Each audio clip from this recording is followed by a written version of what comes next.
সাদিক কায়েম সহ তার যারা সহযোগী তাদের বিরুদ্ধে বিশ্ববিদ্যালয়ের প্রশাসনিক এবং আইনানুগ ব্যবস্থা আগামী 48 ঘন্টার মধ্যে গ্রহণ করতে হবে। ডাকসু নির্বাচনের আগে আমাদের সুনির্দিষ্ট প্রধান দাবি ছিল ঢাকা বিশ্ববিদ্যালয়ের নামকে ব্যবহার করে এই পেজগুলো যারা পরিচালিত করে সেটিকে যেন বন্ধ করা হয় এবং এটি যারা করবে তাদের বিরুদ্ধে ব্যবস্থা গ্রহণ করা হয়, কিন্তু তারা তখন সেটি করেনি। এই ডাকসুর যিনি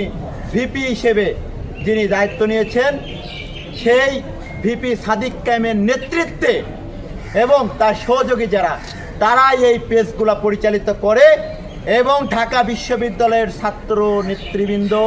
এবং নারী নেতৃগণকে নিয়ে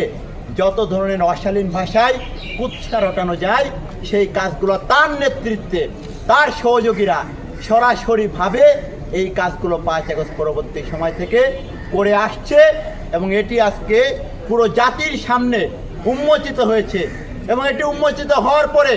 ঢাকা বিশ্ববিদ্যালয়ের যে সম্মান, যে ইতিহাস, যে ঐতিহ্য সেটি ব্যাপকভাবে ভুলণ্ঠিত হয়েছে এবং পুরো জাতির সামনে আজকে ঢাকা বিশ্ববিদ্যালয়কে নিয়ে হাসি তামাশায়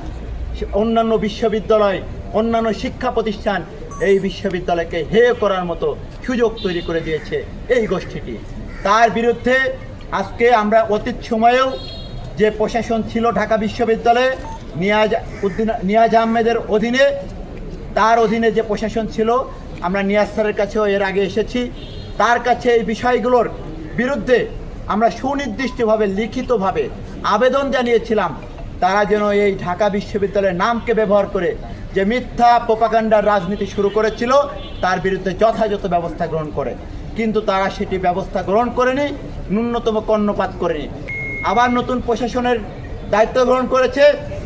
আমরা দেখেছি আজকে ঢাকা বিশ্ববিদ্যালয়ে যে উত্তপ্ত পরিস্থিতি তৈরি হয়েছে শুধুমাত্র এই গোষ্ঠীটির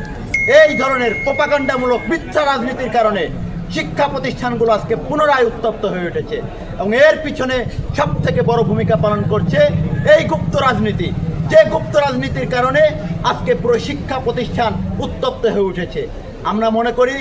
এই মিথ্যা প্রোপাগান্ডামূলক এই ফটোকার্ডের রাজনীতি এবং মিথ্যাচারের রাজনীতি যদি বন্ধ না হয় তাহলে বাংলাদেশের শিক্ষা প্রতিষ্ঠানগুলোতে শিক্ষাঙ্গনে শান্তি ফিরে আসবে না। এই জন্য আমরা আমাদের মাননীয় ভিসি মহোদয়ের কাছে আবেদন করেছি যে ঢাকা বিশ্ববিদ্যালয়ের নামকে ব্যবহার করে যে পেজগুলো ব্যবহার করা হচ্ছে সেইগুলোর বিরুদ্ধে আইনানুগ এবং প্রশাসনিক ব্যবস্থা গ্রহণ করা এবং